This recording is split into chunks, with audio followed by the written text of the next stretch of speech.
సుభాష్ని క్షమించి కావ్యరాజుని హనీమూన్కి పంపిన అపర్ణ. మరి సుభాష్ని అపర్ణ ఎలా క్షమించింది? మాయ ఏం చెప్పింది అపర్ణ సుభాష్ని క్షమించటానికి? మరి అలా సుభాష్ని క్షమించిన అపర్ణ సడన్గా రాజ్ కావ్యని హనీమూన్కి ఎందుకు పంపించింది? అసలు అలాంటి పరిస్థితి ఎందుకు వచ్చింది? ఇదంతా కూడా వీడియోలో చూసి తెలుసుకునేద్దాం. ఇందులో అనామిక షాక్ అయిందేంటి? ఇదంతా కూడా వీడియోలో చూసి తెలుసుకునేద్దాం. బ్రహ్మముడి అప్కమింగ్ ఎపిసోడ్స్లో ఏం జరగబోతోంది అనేది ముందుగా తెలుసుకోవడానికి వీడియోని లైక్ చేసి ఛానల్ను సబ్స్క్రైబ్ చేసి పక్కనే ఉన్న బెల్ ఐకాన్లో ఆల్ ట్యాప్ చేయండి. మొత్తం మీద చూసుకున్నట్లయితే కనుక మాయని ఆపరేషన్ మాయ అనే పేరుతో ఇంటికి తీసుకొచ్చేశారు రాజ్ కావ్య ఇద్దరు కూడా. అలా ఇంటికి తీసుకురావడంతో ఇంట్లో వాళ్ళంతా కూడా షాక్ అయిపోతారు. కావ్య మొత్తానికి అనుకున్నది చేసి చూపించిందిగా, ఇంటికి తీసుకొచ్చేసిందిగా అని చెప్పి అనుకుంటూ ఇప్పుడు ఏం నిజాలు బయటపడతాయో, ఏం జరుగుతుందో అని అందరూ కూడా చాలా ఈగర్గా వెయిట్ చేస్తూ ఉంటారు. అలా వెయిట్ చేస్తున్నటువంటి టైంలో ఒక్కసారిగా అందరూ కూడా మాయ చెప్పిన మాటలు విని ఒక రకంగా షాక్ అయిపోతారు. ఎందుకంటే మాయ చెప్పిన మాటలతో అందరికీ కూడా దిమ్మ తిరిగిపోతుంది. అసలు ఇదంతా చేసింది ఎవరు? సుభాష్ని ఇందులో ఇరికించమని చెప్పింది ఎవరు? అలా చెప్పడంతో సుభాష్ ఇందులోకి ఎలా వచ్చాడు? దీంతో పాటుగా సుభాష్కి ఆ బిడ్డకి సంబంధం లేదు. ఈ విషయాలన్నీ తెలుసుకుని షాక్ అయిపోతారు. అసలు ఇంత దుర్మార్గులు ఉంటారా? కంపెనీలని గెలవలేక, మనుషుల తెలివితేటల్ని ఓడించలేక ఇలా కూడా చేస్తారా? మనిషి మీద ఇంకా సంస్థ మీద చెడు అభిప్రాయం కలిగేలాగా మీడియా ముందుకు తీసుకురావడానికి ఇన్ని రకాలుగా కుట్రలు కుతంత్రాలు చేస్తారా? మాయని వేరే కంపెనీ వాళ్ళు మన కంపెనీ మీదకి ఎగదోశారంటే నమ్మబుద్ధి కావట్లేదు అని ప్రకాశం అంటాడు. ఆ మాటలతో నిజమే, ఎవరైనా కూడా నిజమని నమ్ముతారా? మాయ వచ్చిన పని చేసింది, కానీ ఈ బిడ్డను తీసుకొచ్చి మరి ఇంటిని కూడా పరువు లేకుండా చేయాలి అనుకున్నారంటే ఇది మామూలు విషయం కాదు అని ధాన్యలక్ష్మి అంటుంది. ఇక మొత్తానికైతే ఇదంతా ఒక కుట్రలో భాగంగా జరిగింది అని తెలుసుకున్నటువంటి అపర్ణ అయితే సరే అయిపోయిందేదో అయిపోయింది కదా, ఇక నుంచి ఇవేమీ వద్దు, ఈ గొడవలేమీ వద్దు, ఇక ఆయన తప్పు చేయలేదు అనే విషయం కూడా తెలిసిపోయింది కాబట్టి ఎవ్వరం కూడా ఏమీ అనొద్దు అని చెప్పేసేసి ఇక మాయా నువ్వు వెళ్ళు, నీ పని నువ్వు చేసావు, నీకు వాళ్ళు డబ్బులు ఇచ్చారో, భయపెట్టారో, బెదిరించారో, ఏం చేశారో నాకు తెలీదు, కానీ నువ్వైతే నీ పని చేసావు కదా, ఇక వదిలేసేయ్, అయిపోయిందేదో అయిపోయింది కదా అని చెప్పేసేసి అంటుంది ఇక అపర్ణ. అలాగే మేడం, చాలా థ్యాంక్స్, నన్ను ఎక్కడ పోలీసులకి పట్టిస్తారోనని, నన్ను ఎక్కడ జైల్లో పెట్టిస్తారోనని చాలా భయపడ్డాను మేడం అంటుంది. ఇందులో నీ తప్పు లేదు కదమ్మా, నిన్ను ఉపయోగించుకుని వేరే వాళ్ళు ఇదంతా చేశారు, దానికి నువ్వెలా బాధ్యురాలు అవుతావు? ఓకే వదిలేసేయ్, సరేనా, వెళ్ళు అంటుంది. ఇక మాట అనడంతో మాయ అక్కడి నుంచి వెళ్ళిపోతుంది. అలా మాయ వెళ్ళిపోతుందో లేదో ఇక అనామిక మొదలు పెడుతుంది. అమ్మయ్య, ఈ ఇంట్లో ఇక ప్రాబ్లమ్స్ అన్నీ సాల్వ్ అయిపోయినాయి కాబట్టి అత్తయ్య, నేను కళ్యాణ్ ఇప్పుడు హనీమూన్కి వెళ్దామని ప్లాన్ చేస్తున్నాను అంటుంది. ఏంటి, హనీమూన్కి వెళ్ళడానికి ప్లాన్ చేస్తున్నావా అని చెప్పేసి ధాన్యలక్ష్మి అంటుంది. అలా అనేసరికి అవునత్తయ్య, నేను అమ్మ వాళ్ళతో మాట్లాడాను, వాళ్ళు వస్తామన్నారు, టికెట్స్ బుకింగ్ అంతా వాళ్ళే చూసుకుంటారు అనగానే ఏ అంతటి డబ్బు ఇక్కడ లేదనా అంటుంది అపర్ణ. అయ్యో అలా అని కాదత్తయ్య, మా వాళ్ళు చేస్తే బాగుంటుందని అంటుంది. అసలు నీకు టికెట్స్ బుక్ చేయమని హనీమూన్కి వెళ్దామని ఎవరు చెప్పారు అని అంటాడు కళ్యాణ్. అదేంటి కళ్యాణ్ అలా అంటావు, మనం ఎప్పటికీ ఇలా వేరువేరుగా ఉండిపోవడమేనా, మన జీవితానికి సుఖం సంతోషం ఏమీ వద్దా ఏంటి అని చెప్పని అంటుంది. సుఖం సంతోషం అసలు ముందు మనకో జీవితం అనేది ఎచ్చిందా? ఆ విషయం గురించి పట్టించుకున్నావా? అది ముందు సరి చేసుకుని అప్పుడు సుఖం సంతోషం దాకా వెళదాం. నీ దృష్టిలో నేను కేవలం నువ్వు అనుమానించడానికి ఉపయోగపడే ఒక బొమ్మని, అంతే. నీకు అప్పు నీ కోపాన్ని తీర్చుకోవడానికి ఉపయోగపడే ఒక రోబో, అంతే.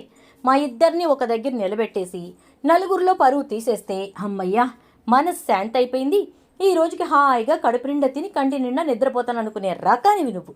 అలాంటి నిన్ను నేను భార్యగా అంగీకరించడమే లేదు అని చెప్పిన తర్వాత హనీమూన్లు ప్లాన్ చేస్తున్నావా అంటూ కళ్యాణ్ ఒక వెటకారపు నవ్వు, ఒక వ్యంగ్యపు చూపు చూసి పైకి వెళ్ళిపోతాడు.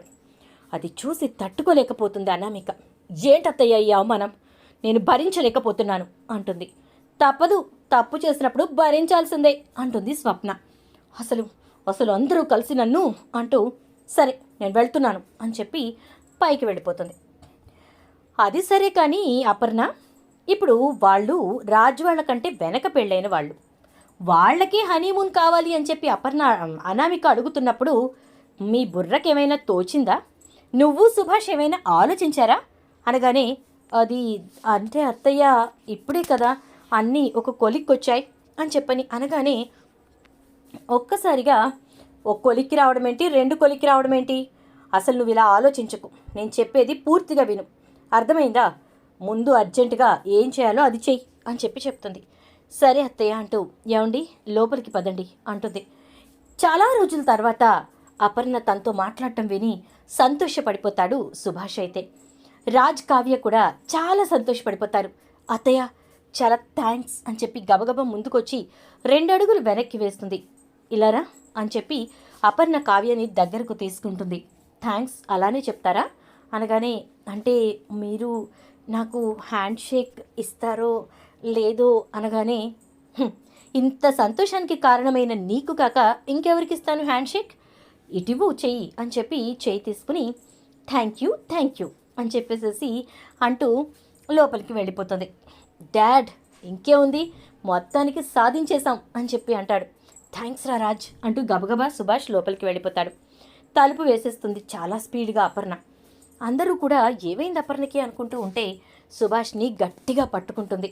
మీరు నాకెక్కడ దూరమైపోతారు, ఎక్కడ ఈ ప్రపంచంలో నేను ఒంటరిగా మిగిలిపోతాను, నా వల్ల నా కొడుకు కోడలు ఎక్కడ విడివిడిగా ఉండాల్సి వస్తుందో అని చెప్పి ఎంత బాధపడ్డానో మీకు తెలుసా, ఎంతలా వేదన పడ్డానో మీకు తెలుసా? ప్రతి క్షణం మీ వల్ల ఆ బిడ్డ ఈ భూమి మీదకి వచ్చాడేమో అని చెప్పి నేను ఎంతలా బాధపడ్డాను. మీరు చేసింది తప్పే, కానీ ఆ తప్పు నేను క్షమించగలిగింది. కానీ మీరు కనుక నిజంగా ఒక బిడ్డని కనుంటే నాతో పాటు రాజ్కి కూడా ద్రోహం చేసిన వాళ్ళు అయ్యేవారు. ఆ విషయం గురించి మీరు ఆలోచించకుండా ఇంత పెద్ద తప్పు ఎలా చేశారు, ఇలాంటి నిర్ణయం ఎలా తీసుకున్నారు అనేది అర్థం కాక నేను ఇన్నాళ్ళు ఎంతో బాధపడ్డాను. కానీ ఆ బాధని నా కొడుకు కోడలు దూరం చేసేశారు, ముఖ్యంగా నా కోడలు. అలాంటి కోడలికి నేను ఒక బహుమతి ఇద్దాం అనుకుంటున్నాను అంటుంది. ఏమిస్తావు? నగల అంటే చచ్చా, దానికి జీవితమే ముఖ్యం. దానికి నగలు పట్టుచీరలు వేటి మీద ఉండదండి. నేను ఎంత గొడవ పెట్టినా అది అసలు ఒక్క పట్టుచీర కట్టుకోవడం చూసారా? అడగదు, వాడు కొంటాను అన్నా కొన్నివ్వదు. నగలిచ్చామనుకోండి బీరువాకి పెడుతుంది తప్ప అది పెట్టుకోదు. అందుకే దానికి మనమిచ్చే గిఫ్ట్తో అది మనకి ఒక పెద్ద గిఫ్ట్ ఇచ్చేలా నేను ప్లాన్ చేశాను అంటుంది. అవునా, ఏం ప్లాన్ చేసావు అపర్ణ అంటాడు సుభాష్. అంటే అది అంటూ సిగ్గుపడుతూ ఉంటుంది. నువ్వు సిగ్గుపడుతున్నావేంటి? కొడుకు కోడలి కోసం ఏదో ప్లాన్ చేశానని చెప్పేసి అనగానే అంటే అదేంటంటే మరి మీరు మరోలా అనుకోకూడదు అని అంటుంది. నేనెందుకు అనుకుంటాను అపర్ణ, చెప్పు ఏం ప్లాన్ చేసావు? చాలా సర్ప్రైజింగ్గా ఉన్నట్టుంది, థ్రిల్ కూడా ఫీల్ అవుతున్నట్టున్నావు అని అంటాడు. అంటే అది వాస్తవమే, థ్రిల్ ఫీల్ అవుతున్నాను, దాంతోపాటు సర్ప్రైజింగ్గా నా కొడుకు కోడలికి ఇవ్వాలనుకుంటున్నాను అంటుంది. ఇప్పటికి చెప్తావా లేకపోతే అని చెప్పని అంటూ సుభాష్ అపర్ణకి దగ్గరగా వస్తాడు. ఐ లవ్ యూ అపర్ణ అని చెప్పేసి అనగానే మీటు అండి అంటూ ఇదే మాట నా కొడుకు నా కోడలికి చెప్పాలని కోరుకుంటున్నాను.